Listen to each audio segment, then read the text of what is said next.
नमस्कार ज्ञानदीप चैनल उपरे आपण सभी को स्वागत। आज भिडियो रे आमे आलोचना करिबा आम धर्म कौन।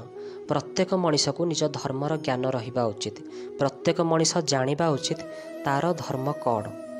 शास्त्र कहिछि धैर्यवान हेबा, अन्य को क्षमा करिवार भावना रखिबा, सबु परिस्थिति रे संयमतार सह आचरण करिबा, चोरी न करिबा, शरीर को सर्वदा शुद्ध रखिबा, इंद्रिय माननकु नियंत्रण रे रखिबा, बुद्धिर सठिक प्रयोग करिबा, ठीक रे ज्ञान अर्जन करिबा, सत्य अर्थात सर्वदा सत्यर आचरण करिबा एवं क्रोध को त्याग करिबा, चित्त को शांत रखिबा, एही 10 प्रकारर लक्षण जहाँठारे भी थाए से वास्तव रे धर्मात्मा।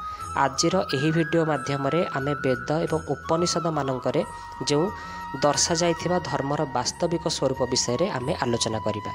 प्रथमे जानतु धर्म कौन। एही संसार रे जहाँ धारण करिबा योग्य ताको ही धर्म कहा जाए, कारण धर्म स्वयं सत्यर अन्य नाम। धर्म आध्यात्म विज्ञान मध्यरु बाहरी थिबा एक शब्द जार अर्थ हेउछि जगत रे जहाँ भी वस्तु, मार्ग, कर्तव्य एवं अन्यर उत्तरदायित्व जहाँ धारण करिबा योग्य ताहा ही हेउछि धर्म। संसार रे केवल सत्य ही धारण करिबा योग्य, तेणु स्वयं सत्य ही हेउछि धर्म। सत्यर अर्थ हेउछि जो सिद्धांत सर्वदा शाश्वत अर्थात जहाँ सबुबले रहिबो, जहाँ केबे भी शेष करा जाई पारिबो नाही। सत्यर विपरीत समस्त वस्तु अधर्म श्रेणी रे आसी थाए। विद्वान मनीष धर्मर व्याख्या परिस्थिति अनुଯାयी विभिन्न उपाय रे करिथांती, किंतु तांकर मूल उद्देश्य केवल सत्य को पालन करिबा होइथाए। उचित मार्ग रे चलिबा सहित जीवन निर्वाह करिबा हेउछि धर्म। यह परिवार एवं समाज मध्य संतुलन रक्षा करिबारे सहाय हुए, भल संस्कार उत्पन्न करिबारे सहाय हुए। यार फलस्वरूप मनीष सबुबले खराब विचारधारा ठारू मुक्ति रही थाए एवं सर्वदा शांत रही थाए। धार्मिक मनीष केबे भी निजर पथरु पथभ्रष्ट हुए नहीं।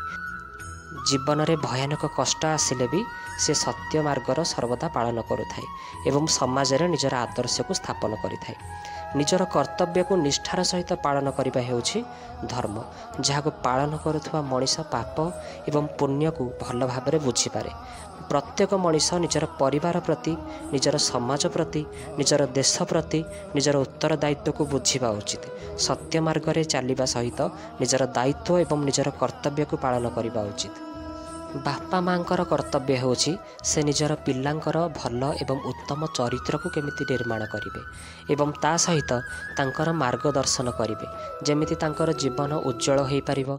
गुरुंकर धर्म बिना भेद भावरे सबु शिष्यों को उचित शिक्षा प्रदान करिवे, जेपरि तांकर उत्तम चरित्र निर्माण होई परिबो। पिला मानकर कर्तव्य सर्वदा निजर माता पिता, गुरु एवं निजर गुरुजनकर आदर सम्मान करिवे एवं तांकर सबु प्रकारर भल कथा को निजर जीवन रे ग्रहण करिवे।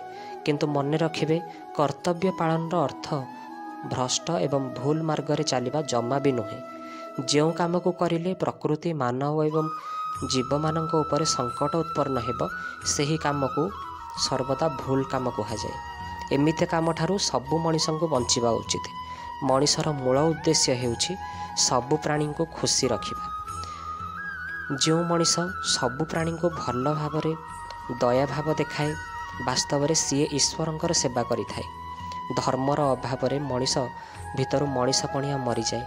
कामना एवं आकर्षण को त्याग कले ही आमे आत्मबल को प्राप्त करि परिबा।